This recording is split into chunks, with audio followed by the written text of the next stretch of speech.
नमस्कार दोस्तों, प्यारे विद्यार्थियों, आज अपन पढ़ने वाले हैं बेहतरीन टॉपिक शब्द। और शब्द में भी अपन पढ़ेंगे रचना के आधार पर शब्द के बारे में।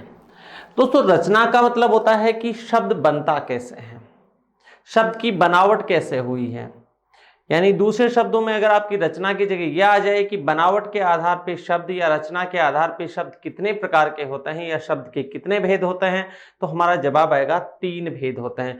रचना, फिर समझे, ऐसे क्वेश्चन आए हैं एग्जाम में पहले भी। रूप परिवर्तन के आधार पर शब्द के कितने भेद होते हैं, तो जवाब देना है 2, विकारी अविकारी।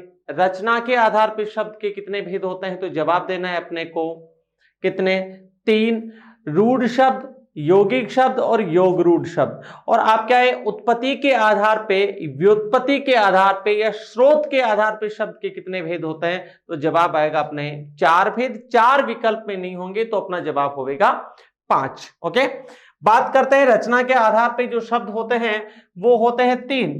बात करें कि नए शब्द बनाने की प्रक्रिया को ही रचना कहते हैं। रचना का मतलब ही नया बनाना होता है। किसी चीज को निर्माण अपन कैसे करते हैं, उस निर्माण को ही अपन अलग अलग जगह, अब यहां पर हिंदी के लिए शब्द बनाने की बात करेंगे तो क्या करेंगे, पर शब्द काम में लेंगे रचना। और यही भवन की बात करेंगे तो भवन के लिए शब्द काम में लेंगे निर्माण। ठीक है, रचना और निर्माण दोनों एक जैसे ही शब्द हैं, लेकिन अलग अलग के लिए प्रयोग किया जाता है। जैसे मैंने अभी बताया है, कहते हैं किसी के घर का काम चल रहा है तो वो कहते हैं साहब निर्माण कार्य चल रहा है। यहां पर शब्द की बात हो रही है तो साहब रचना का काम चल रहा है। ये वाला बात सुनो।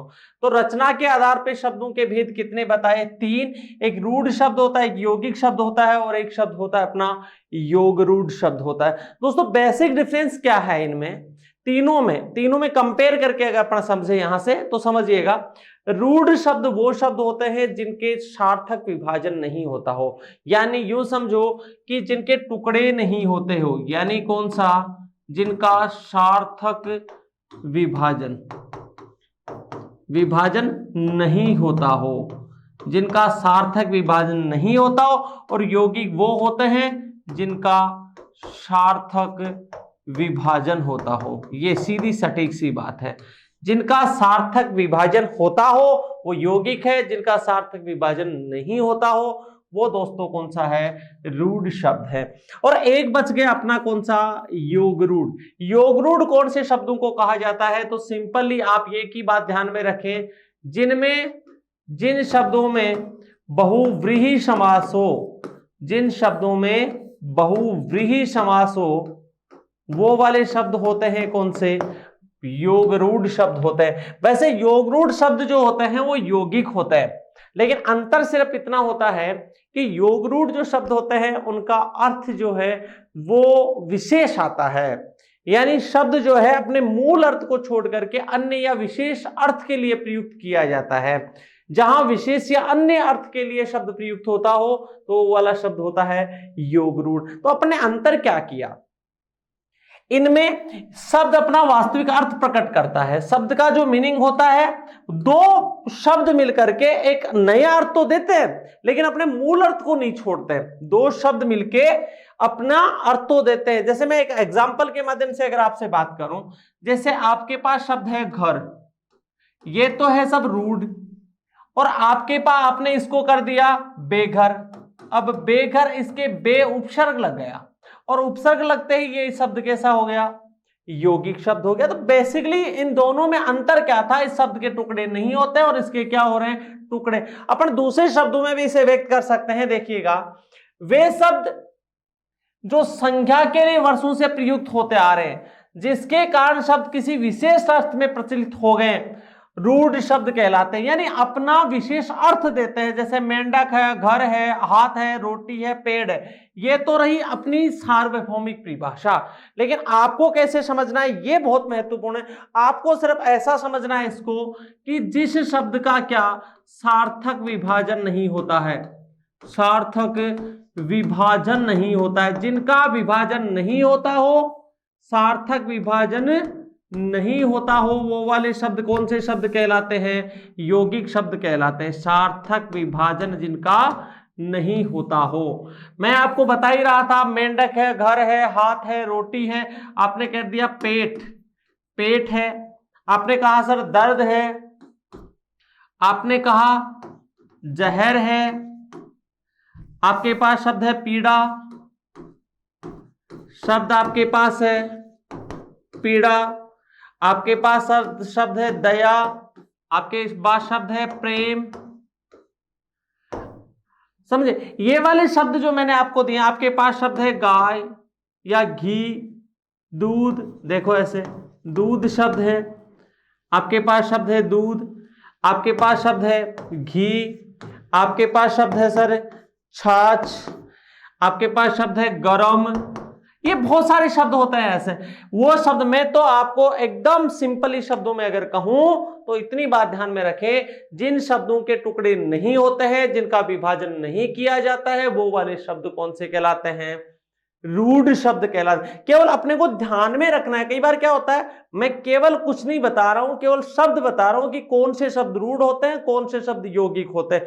केवल जरूरत क्या है, कई बार एग्जामिनर जो है वो क्वेश्चन आपसे करता है, तो क्वेश्चन करता ही इस तरीके से है कि ये वाले रूढ़ शब्द, निम्न में से रूढ़ शब्द को परिभाषित कीजिए, यौगिक शब्द को परिभाषित कीजिए। अब आपको यही नहीं पता कि कौन सा रूढ़ शब्द और कौन सा यौगिक शब्द है, तो आप सवाल का जवाब नहीं दे सकते।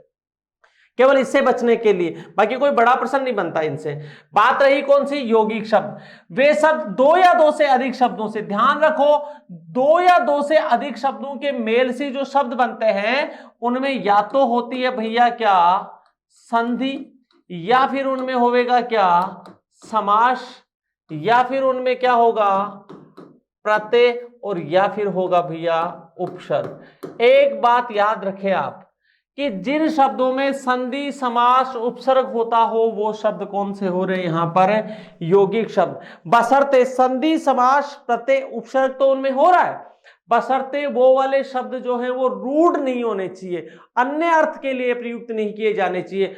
ये और एकदम सिंपली आप इन्हें याद रखें, तो जिन शब्दों में संधि समास प्रत्यय उपसर्ग हो, जिन शब्दों में संधि समास प्रत्यय उपसर्ग हो तथा बहुव्रीहि समास नहीं हो, वो शब्द यौगिक शब्द कहलाते हैं। याद रह गया क्या?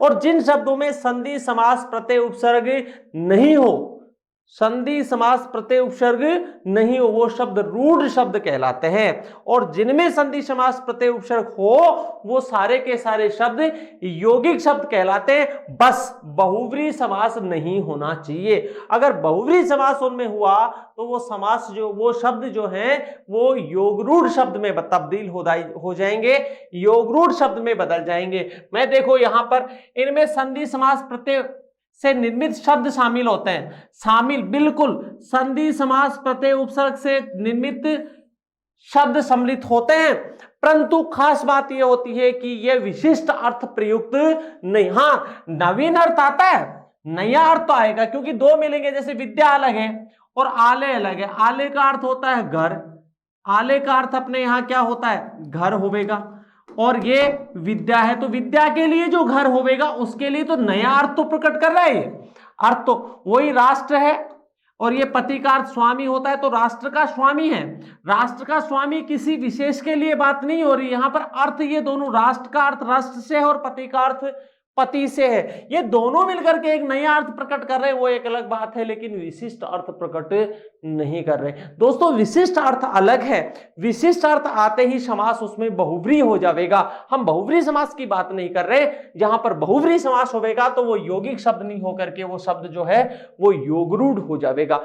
ओके, तो अपनी बात यहां से समझ में आइएगा। ऐसे बहुत सारे शब्द होते हैं जिनमें संधि समास प्रत्यय उपसर्ग से निर्मित होते हैं। आपने जैसे ये वाला शब्द सुना, इसमें संधि भी है, विद्या के लिए आले समास भी है, तो ये वाला शब्द संधि और समास दोनों से बना हुआ है।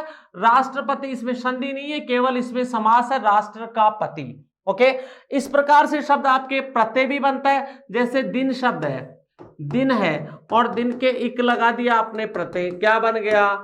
दैनिक बन गया। अब दोस्तों ये दैनिक जो है वो यौगिक शब्द है, एक इसे प्रत्यय है, यानी दो शब्दों के मेल से बना हुआ है, बहुव्रीहि समास इसमें है नहीं।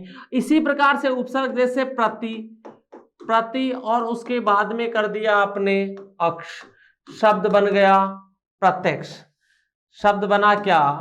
प्रत्यक्ष। अब यहां दो बातें हैं दोस्तों, एक तो उपसर्ग है प्रति और दूसरा इसमें यण संधि है, यानी संधि भी है और साथ में इसमें उपसर्ग भी है। तो शब्दों में संधि और उपसर्ग दोनों होते हैं, कुछ शब्दों में संधि और समास दोनों होते हैं, कुछ शब्दों में संधि और प्रत्यय होते हैं। समझ में आई मेरी बात? तो इस प्रकार से भी अपने को ध्यान में रखना है इन शब्दों में। ऐसे जितने भी शब्द बने हुए होते हैं, जैसे आपके पास शब्द है महाजोड़ आत्मा, ये भी महाविशेषण है और वैसे आत्मा और दोनों के योग से शब्द बना हुआ है, संधि युक्त शब्द होगा, शब्द क्या होगा?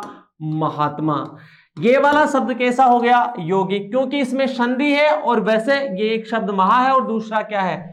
आत्मा। दो शब्दों के क्या है? देखो, दो या दो से अधिक शब्दों के मेल से शब्दों की रचना होती है। शब्द कौन से होते हैं? यौगिक। बात करें मैं किसकी? योग रूढ़ की बात करता हूं दोस्तों। योग रूढ़ शब्द जो हैं वे शब्द जिनका निर्माण अलग अलग शब्दों से होता है और उनके योग से बना, परंतु वे अपने द्वारा प्रतिपादित अनेक अर्थों में से एक अपना विशेष अर्थ क्या करते हैं? प्रतिपादित करते हैं, एक विशेष अर्थ प्रति। और जो शब्द विशेष अर्थ प्रतिपादित करता है उसमें समास होता है कौन सा? बहुव्रीहि। ओके, बहुव्रीहि समास के जितने भी एग्जाम्पल होंगे वो सारे के सारे योग रूढ़ शब्द होंगे। बहुव्रीहि समास के जितने भी एग्जाम्पल होंगे वो सारे के सारे क्या होंगे दोस्तों? बहुव्रीहि को छोड़ करके अन्य जितने भी समास होंगे, और सुनो, बहुव्रीहि को छोड़ करके, क्योंकि समास के लिए दो शब्द होना जरूरी है और दो शब्द होंगे, उनमें क्या होगा? यौगिक होगा या योग रूढ़ होगा। अब योग रूढ़ में कौन से शब्द सम्मिलित कर रहे हैं? केवल बहुव्रीहि समास वाले शब्द सम्मिलित कर रहे हैं। तो बहुव्रीहि समास को मैं निकाल के और जितने भी शब्द बच गए, यानी जितने भी कौन से अन्य समासिक पद बच गए, कौन से, चाहे वो अव्ययीभाव समास हो, चाहे वो तत्पुरुष समास हो, चाहे वो द्विगु समास हो, चाहे वो द्वंद्व समास हो, लेकिन बहुव्रीहि नहीं होना चाहिए। बहुव्रीहि समास को छोड़ करके अन्य सभी सामासिक पदों में अगर शब्द माना जाता है तो वो माना जाता है यौगिक और बहुव्रीहि में माना जाता है योग रूढ़। फिर से मेरी बात को समझिएगा, संधि समास प्रत्यय युक्त जितने भी शब्द होते हैं, बहुव्रीहि समास नहीं है तो वो सारे के सारे यौगिक शब्द होंगे, अर्थात जिनके टुकड़े नहीं होते हो वो हमेशा रूढ़ शब्द होंगे, जिनके टुकड़े होते हैं वो या तो यौगिक होगा और या योग रूढ़ होगा। योग रूढ़ कौन सा होगा? जिनमें बहुव्रीहि समास होगा, और जिनमें बहुव्रीहि समास नहीं होगा वो सारे के सारे शब्द कौन से होंगे? वो यौगिक शब्द होंगे। निश्चित रूप से आपके समझ में आया होगा। ये इस प्रकार का एक छोटा सा टॉपिक मैंने आपको बताया है और यहां से जो एग्जाम में आने वाले प्रश्न है वो सीधे इतने ही पूछे जाते हैं कि निम्न में से रूढ़ शब्द है, निम्न में से यौगिक शब्द है और निम्न में से योग रूढ़ शब्द कौन सा है। ओके, धन्यवाद।